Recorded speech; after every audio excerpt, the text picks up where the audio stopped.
Now, just how powerful are big corporations? We heard about their role in lobbying, but listen to this. The website Cryptome published a Microsoft document that showed the company stores private user information. Well, what happened? Microsoft had the site shut down. Joining us now is the site's creator, John Young, from our New York studio. So, Mr. Young, why do you think you're such a big threat to Microsoft, and how did they get your site shut down?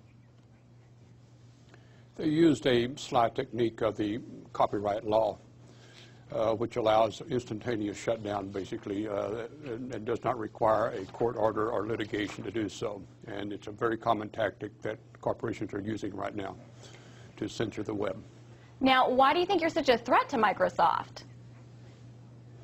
Well, I think it's not only a threat to Microsoft, it's a threat to their client, which is the law enforcement agencies, who do not want the public to know that this is going on. So I think that Microsoft is just fronting for the law enforcement people. Interesting. So you think that perhaps the government is behind this and Microsoft was just the front guy? That's correct. Now, you have, for more than 10 years, been putting government documents on your website. You put this Microsoft document up there. Have the federal agents been after you before? What kind of run-ins have you had? We hear from police officials, FBI, and others regularly. Turns out because we're not doing anything illegal, they haven't found a way to shut us down. That's why they're using a subterfuge like copyright. And this is part of a worldwide phenomenon to clamp down on the internet, using copyright and a variety of other civil means rather than openly doing it by law enforcement.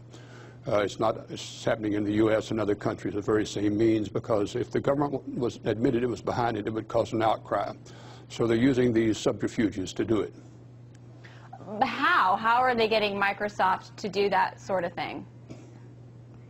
Well, as they're invoking the copyright law, which does not require a court hearing, does not require lawyers. They can just send an email to the service provider, like ours, and the service provider then turns around under this law and says, within 2 days, if you don't take a document down, we will shut your site down.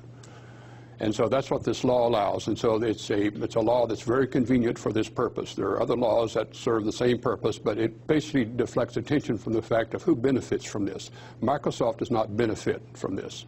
It is law enforcement who benefits from this, and that's why the document is stamped a law enforcement document. So the government does not want to know that these corporations are being used for this purpose. And it's not only in the United States, don't forget, it is around the world. And many of these corporations operate around the world, and they are complicit with government in controlling the internet, and particularly controversial sites.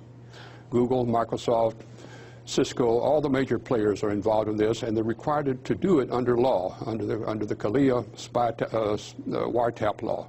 So copyright is a cover for the wiretap operation, and that's why we challenged it. We knew this was going on, and so we said, this is not a copyright violation. This is important information because copyright typically protects intellectual property like Microsoft's programs. But this is not a program. This is a how-to guide for law enforcement to analyze the data that Microsoft provides to them. So it's not a real program. It's just a guide. They clamped a copyright claim on it so they could use the copyright law. We think that's an abuse of the copyright law, but it actually, the greater abuse is that they're not being candid about why they're doing this, and law enforcement does not want to be exposed.